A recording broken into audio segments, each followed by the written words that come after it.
आप जिस रास्ते पे चल पड़े हो वहां आपको पैसे भी आएंगे, इज्जत भी आएगी, बस झुक के चलना है ना।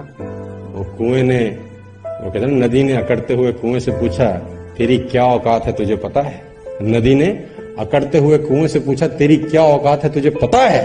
कहां मैं नदी और कहां तू बेचारा छोटा सा कुआं। कुआं हाथ जोड़कर बोला, बहन जी ठीक ही कहती हो, भटकाव में और ठहराव में कुछ तो फर्क होता ही है। तारीफ करने में ज्यादा मजा आता है किसी की बुराई करने में?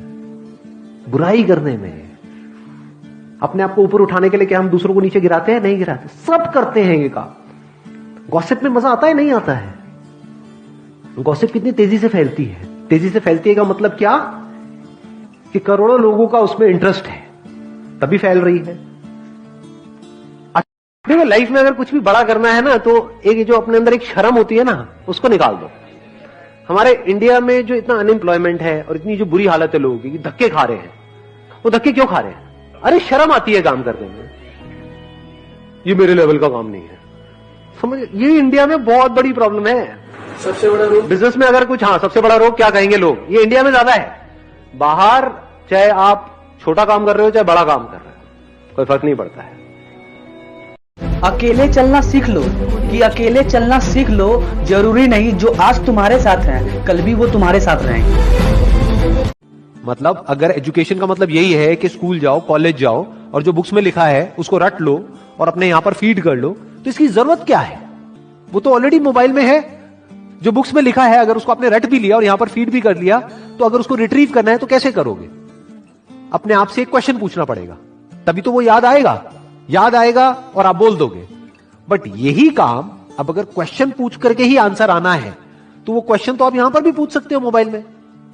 आप इससे पूछोगे, हाँ भैया बताओ ये क्या है, वो क्या है, इस क्वेश्चन का आंसर क्या है, तो ये मोबाइल ही दे देगा ना आपको आंसर।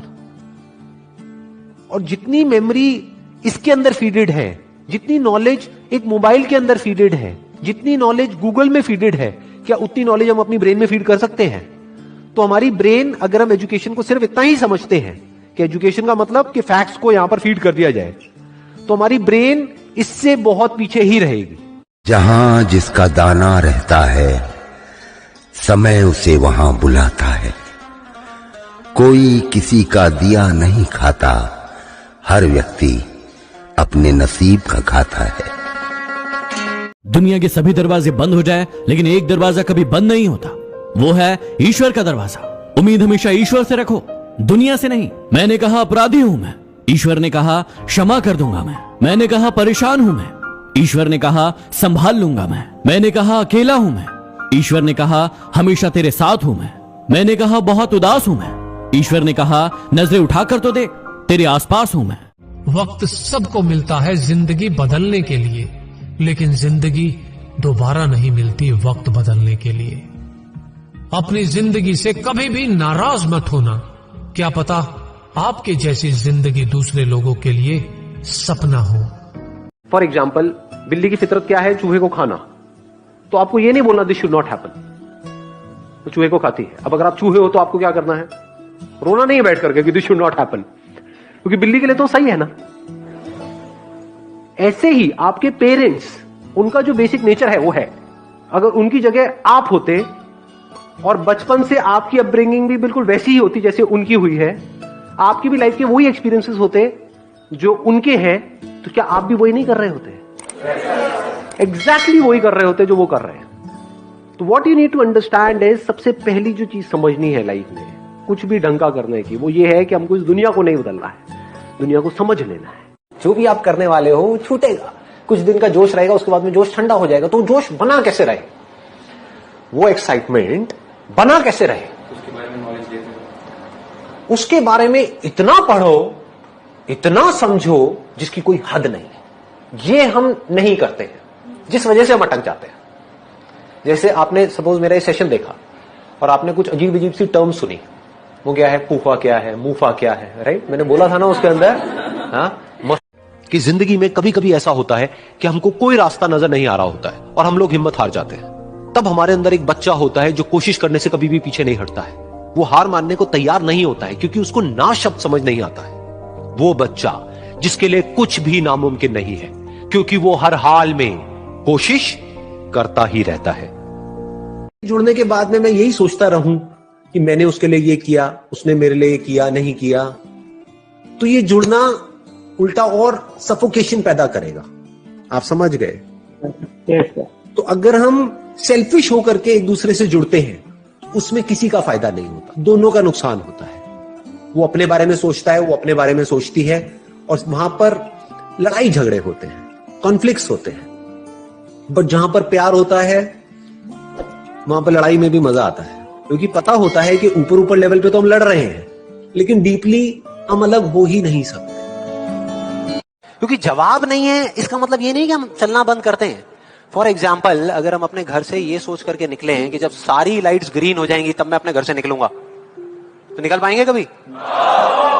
कोई भी ऐसा कुछ आपको बोलता है आकर के कि आप ये नहीं कर सकते, तो समझ लेना कि वो बोल तो आपको रहा है, लेकिन उसका इशारा आपकी तरफ नहीं है। वो बस इतना सा कहना चाहता है क्योंकि मैं इस काम को नहीं कर सकता।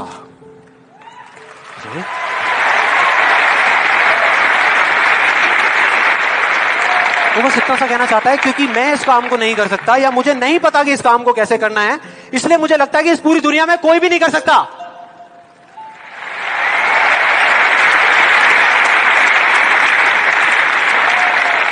आप में से कितने लोगों ने कहावत सुनी है कि किसी पे जुल्म करना पाप है, लेकिन जुल्म सहना उससे भी बड़ा पाप है?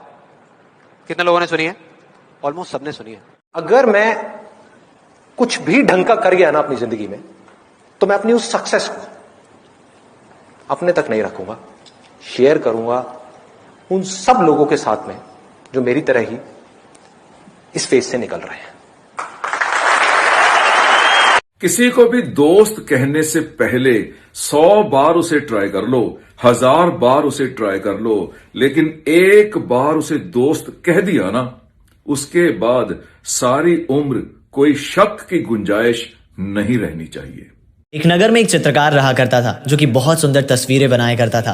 एक दिन उसने एक तस्वीर बनाई और चौराहे पर ले जाकर टांग दिया, और उस तस्वीर के नीचे लिखा कि जो भी कमियां इस तस्वीर में नजर आए उस पर निशान लगा दे। शाम को जब वो अपनी तस्वीर लेने गया तो वो तस्वीर पूरी तरीके से गंदी हो चुकी थी, उसे पूरा खराब कर दिया गया था। चित्रकार ये देखकर बहुत निराश हो जाता है और वो अपनी तस्वीर को लेकर अपने दोस्त के पास जाता है। दोस्त को सारी बातें बताता है तो दोस्त कहता है कि तू ऐसी ही एक दूसरी तस्वीर बना और इस बार लिखना कि जो भी कमियां इस तस्वीर में नजर आए उसको ठीक कर दे।